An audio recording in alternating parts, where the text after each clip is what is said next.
लेना, ये विचारी कितना मतलब जादुई सा लगता है। हाँ बिल्कुल। आज हम इसी जादू के सफर को समझने वाले हैं। कैमरे की पूरी कहानी, उन शुरुआती धुंधली सी परछाइयों से लेकर जो आज हमारे फोन में इतने पावरफुल लेंस हैं, वहां तक। सही। जॉर्ज ईस्टमैन जैसे बड़े नामों की बात करेंगे, कोडाक और निकॉन जैसी कंपनियां, और हाँ, आजकल की सेल्फी की भी। हाँ, वो भी जरूरी है। हमारे स्रोत है विकिपीडिया, कुछ हिंदी समाचार लेख और यूट्यूब ट्रांसक्रिप्ट्स। तो चलिए साथ मिलकर इस दिलचस्प कहानी की परतों को खोलते हैं। बिल्कुल, और ये सफर है भी कमाल का। मतलब सोचिए, एक अंधेरे कमरे में रोशनी के एक छोटे से छेद से बनने वाली उल्टी तस्वीर, उस सिद्धांत से शुरू होकर हाँ। आज हम बस एक क्लिक करते हैं और दुनिया भर में तस्वीरें शेयर हो जाती हैं। हाँ। हर एक स्टेप, हर खोज ने मतलब अगले कदम के लिए एक तरह से जमीन तैयार की। ये समझना बड़ा दिलचस्प है कि कैसे एक आइडिया धीरे धीरे टेक्नोलॉजी और इंसानी जरूरत के साथ मिला और विकसित होता गया। तो शुरुआत एकदम बेसिक आइडिया से करें। कैमरा ऑब्स्क्यूरा यानी अंधेरा कमरा। हाँ बिल्कुल। एक बंद कमरा या समझ लीजिए बक्सा, जिसमें बस एक छोटा सा छेद, बाहर की रोशनी उस छेद से अंदर आती है और सामने वाली दीवार पर बाहर के नजारे की एक उल्टी इमेज बना देती है। सही। इसका जिक्र तो चीन में मोजी ने किया था करीब 400 ईसा पूर्व में, बहुत पहले। हाँ, और फिर करीब 1000 साल बाद, मतलब 1000 ईस्वी के आसपास, अरब वैज्ञानिक इब्न अल हैथम ने इसे और गहराई से समझा। अच्छा। उन्होंने न सिर्फ पिनहोल कैमरे का सिद्धांत समझाया, बल्कि ये भी बताया कि वही स्क्रीन लगाकर उस इमेज को देखा जा सकता है।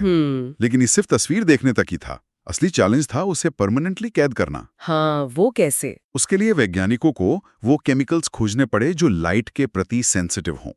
जैसे 18वीं सदी में पता चला कि सिल्वर सॉल्ट्स वो रोशनी पड़ने पर काले हो जाते हैं।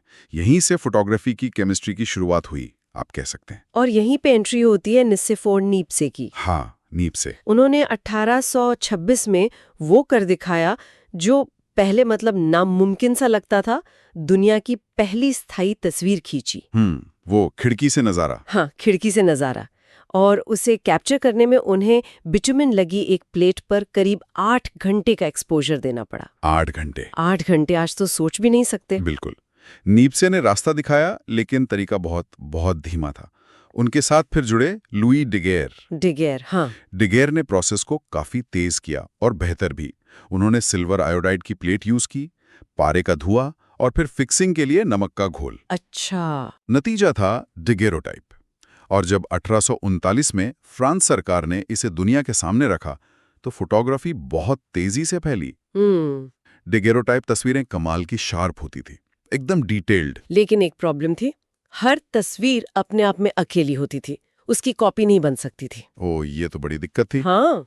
और उसी टाइम इंग्लैंड में विलियम हेनरी फॉक्स टैलबॉट, वो कुछ अलग ही कर रहे थे। हाँ, वो इंडिपेंडेंटली काम कर रहे थे। उन्होंने कैलोटाइप प्रोसेस बनाया।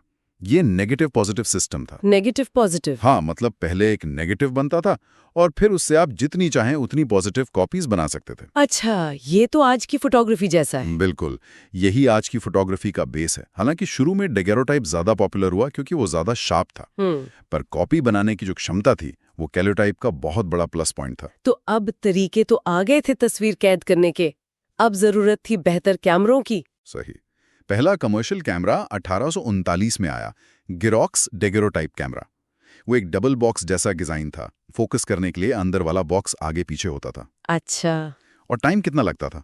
शुरू में तो मिनटों लगते थे एक तस्वीर लेने में। बाप रे। हाँ। लेकिन सुधार बहुत तेजी से हुए। जल्द ही तेज लेंस वाले कैमरे आ गए, जिनसे एक्सपोजर टाइम कम हुआ।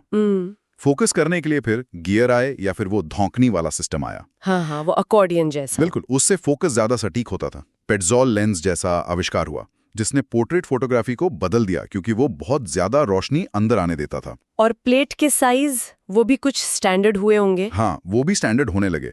पूरी plate, half plate, quarter plate, ताकि प्लेट्स आसानी से मिल सकें।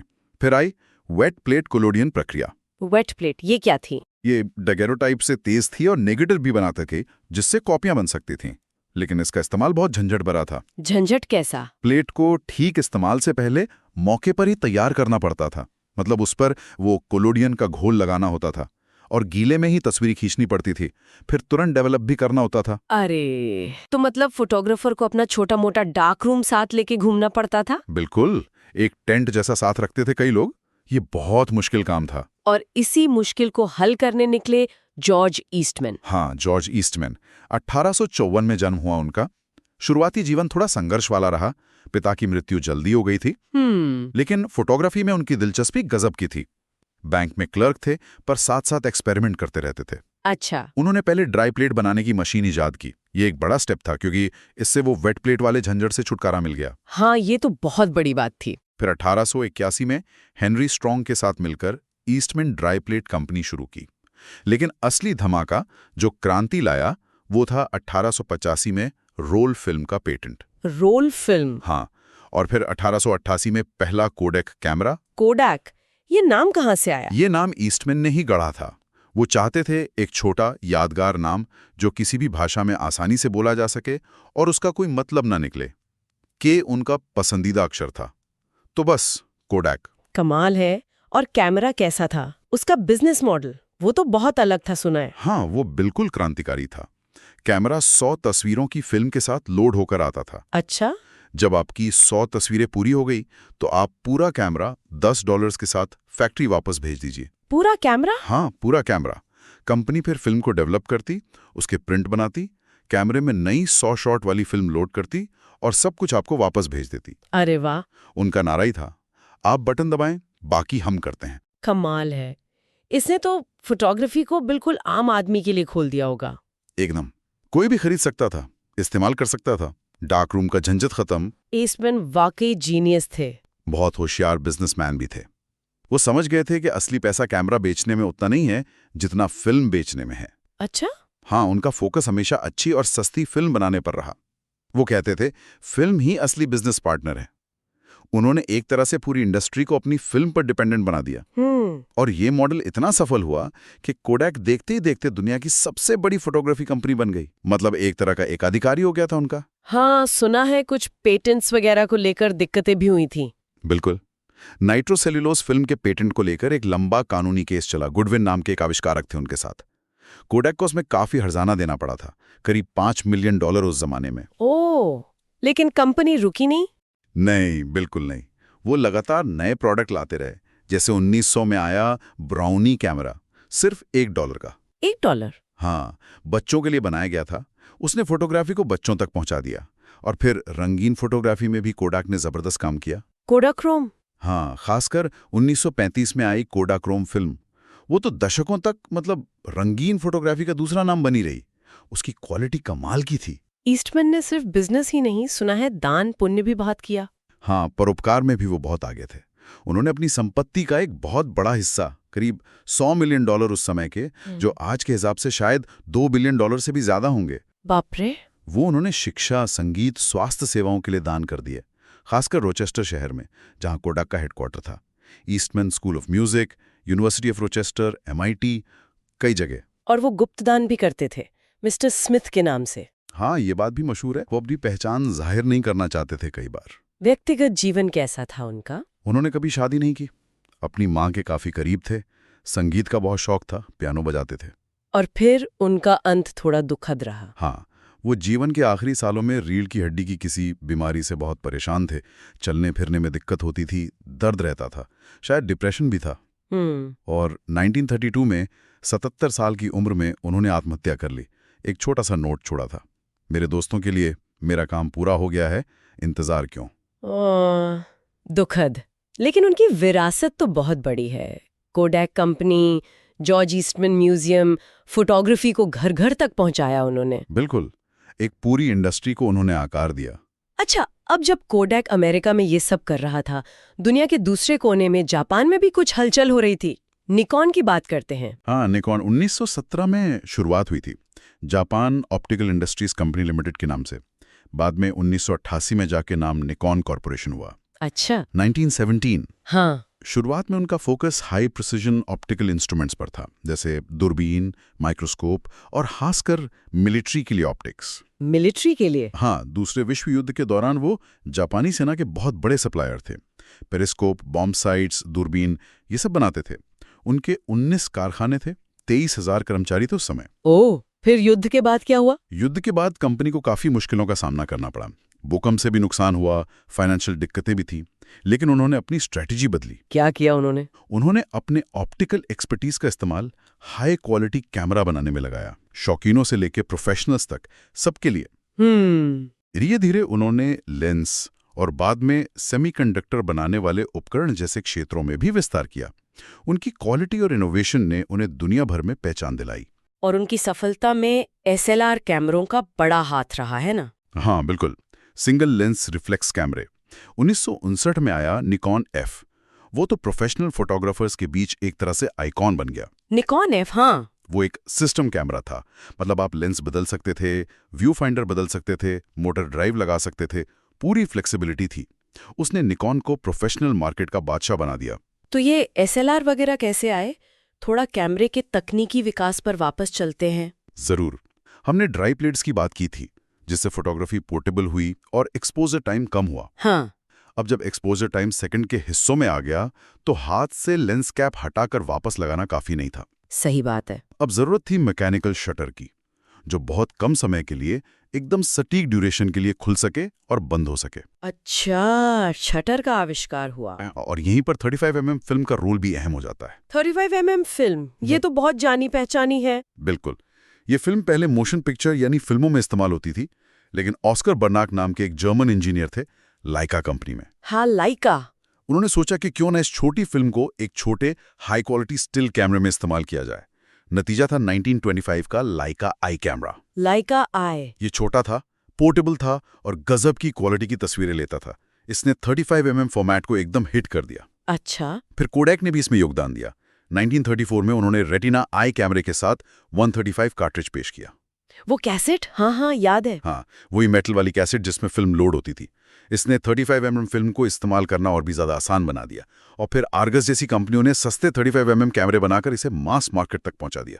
देखते देखते 35mm सबसे पॉपुलर फॉर्मेट बन गया। कमाल है। और 35mm के अलावा और भी तरह के कैमरे थे? हाँ बिल्कुल। जैसे TLRs थे, ट्विन लेंस रिफ्लेक्स। 2 लेंस वाले। हाँ, उनमें एक लेंस से आप देखते थे और दूसरे लेंस से तस्वीर फिल्म पर रिकॉर्ड होती थी। रॉलिफ्लेक्स TLR बहुत पॉपुलर हुआ। उसने मीडियम फॉर्मेट फोटोग्राफी को पोर्टेबल और आसान बनाया। मीडियम फॉर्मेट मतलब वो 35mm से बड़ी फिल्म इस्तेमाल करते थे, जिससे और बेहतर क्वालिटी मिलती थी। समझ गई। और SLR, जिसका जिक्र निकॉन के साथ हुआ था? हाँ, SLRs सिंगल लेंस रिफ्लेक्स। इनमें एक ही लेंस होता था, जिससे आप देखते भी थे और उसी से तस्वीर भी खिंचती थी। ये कैसे होता था? कैमरे के अंदर एक आईना होता था, जो लेंस से आने वाली इमेज को ऊपर व्यू फाइंडर में भेजता था। जब आप बटन दबाते थे तो आईना हट जाता था और रोशनी सीधी फिल्म पर चली जाती थी। अच्छा। शुरुआती SLR जैसे किने एक्जैक्टा 1936 में 35mm फिल्म के साथ आया। उसने नींव रखी। और फिर युद्ध के बाद इसमें जबरदस्त तरक्की हुई। इधे आंख के लेवल पे देख सकते थे, जैसे कॉन्टैक्स S 1948 में।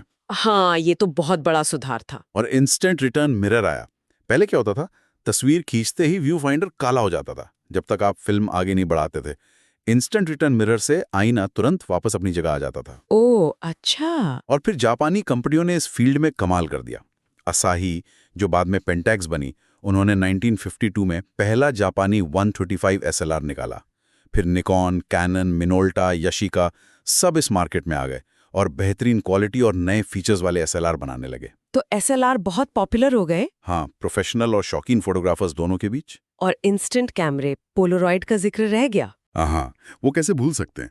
1949 में एडविन लैंड की पोलरॉइड कंपनी ने मॉडल 95 पेश किया। वो कैमरा था जो मिनटों में तस्वीर खींचकर, डेवलप करके, प्रिंट करके आपके हाथ में दे देता था। वाह, ये तो बिल्कुल जादू जैसा था। हाँ, ये एक बिल्कुल अलग तरह का एक्सपीरियंस था और बहुत बहुत पॉपुलर हुआ सालों तक। तो फिल्म का दौर तो कई दशकों तक चला, लेकिन पर्दे के पीछे एक और बड़ी क्रांति पनप रही थी। बिल्कुल, डिजिटल क्रांति। डिजिटल मतलब फिल्म की जगह इलेक्ट्रॉनिक्स। इसकी बुनियाद रखी सेमीकंडक्टर इमेज सेंसर ने। 1969 में बेल लैब्स में 2 वैज्ञानिक थे, बॉयल और स्मिथ। उन्होंने CCD यानी चार्ज कपल्ड डिवाइस का आविष्कार किया। CCD? हाँ, और बाद में CMOS सेंसर भी विकसित हुए। ये सेंसर क्या करते हैं कि वो प्रकाश को, लाइट को इलेक्ट्रॉनिक सिग्नल में बदल देते हैं। मतलब अब तस्वीर को रिकॉर्ड करने के लिए केमिकल वाली फिल्म की जरूरत नहीं थी। अच्छा, तो ये कब इस्तेमाल होना शुरू हुए?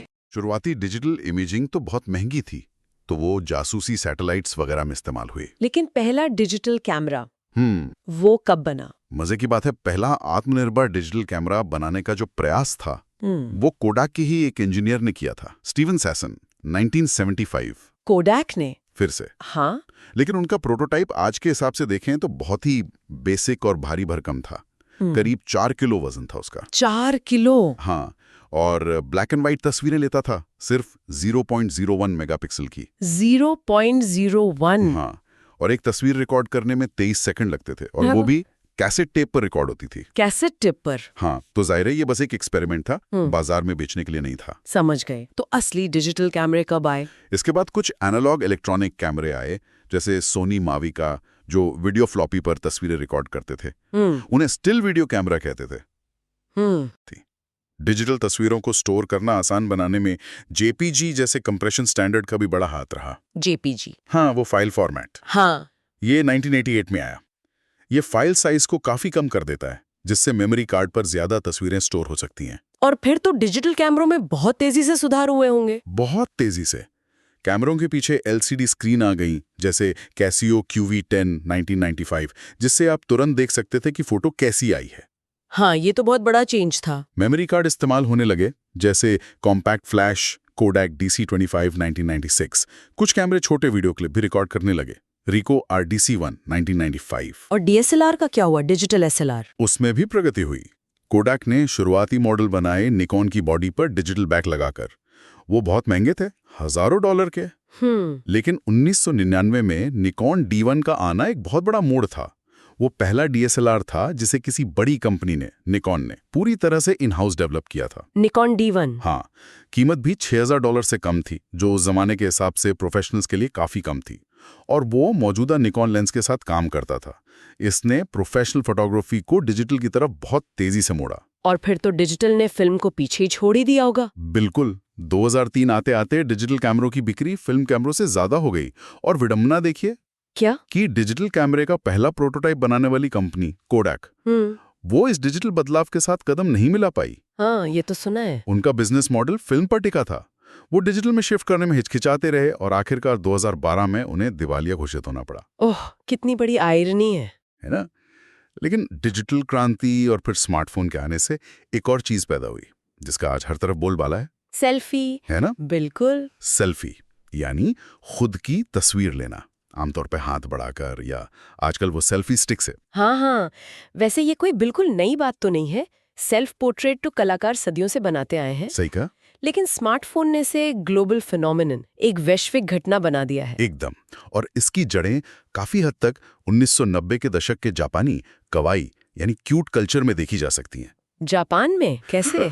वहाँ पुरीकुरा फोटो बूथ बहुत पॉपुलर हुए थे। पुरीकुरा? हाँ, ये ऐसे फोटो बूथ थे जो न सिर्फ आपकी तस्वीर लेते थे, बल्कि उसमें आप तरह तरह के फिल्टर लगा सकते थे, स्टिकर, टेक्स्ट जोड़ सकते थे, बिल्कुल जैसे आज स्नैपचैट या इंस्टाग्राम फिल्टर्स होते हैं। ओह अच्छा। ये स्कूल की लड़कियों और युवाओं में जबरदस्त हिट हुए। फिर जापानी फोन में फ्रंट फेसिंग कैमरे आने लगे, जैसे 1999 का क्योसिरा VP210। वो पहला कैमरा फोन माना जाता है जिसमें फ्रंट कैमरा था। अच्छा, पहला फ्रंट कैमरा फोन जापान में आया। हाँ, इससे खुद की तस्वीर लेना और भी आसान हो गया। और फिर इंटरनेट और सोशल मीडिया ने इसे पूरी दुनिया में फैला दिया। बिल्कुल। लोग माईस्पेस, फ्लिकर जैसी साइट्स पर अपनी तस्वीरें शेयर करने लगे। सेल्फी शब्द का इस्तेमाल भी 2000 के दशक में शुरू हो गया था, लेकिन असली बूम आया 2010 में iPhone 4 के आने के बाद, जिसमें अच्छा फ्रंट कैमरा था। और फिर इंस्टाग्राम जैसे ऐप्स ने इसे वायरल कर दिया। हाँ, इंस्टाग्राम। 2013 में तो ऑक्सफोर्ड डिक्शनरी ने सेल्फी को वर्ड ऑफ द ईयर ही घोषित कर दिया। Word of the year? हाँ, आज तो सेल्फी मतलब एक सामाजिक और सांस्कृतिक घटना बन चुकी है। इस पर बहस भी बहुत होती है। कुछ लोग कहते हैं ये नार्सिसिज्म है, आत्ममुक्तता है। हाँ, ये आलोचना होती है, लेकिन दूसरी तरफ कई लोग इसे अपनी पहचान जाहिर करने का, सशक्तिकरण का एक तरीका भी मानते हैं। सेलिब्रिटी सेल्फी, जैसे वो ऑस्कर वाली एलेन की सेल्फी, राजनीतिक सेल्फी, ग्रुप सेल्फी, जिसे ग्रूफी या विफी भी कहते हैं, इसके कितने ही रूप हैं। हाँ, वो ग्रूफी। चिंता की बात यह है कि कई बार लोग खतरनाक जगहों पर, जैसे किसी ऊंची बिल्डिंग के किनारे या ट्रेन की पटरी पर, सेल्फी लेने के चक्कर में अपनी जान जोखिम में डाल देते हैं। हादसे भी हुए हैं।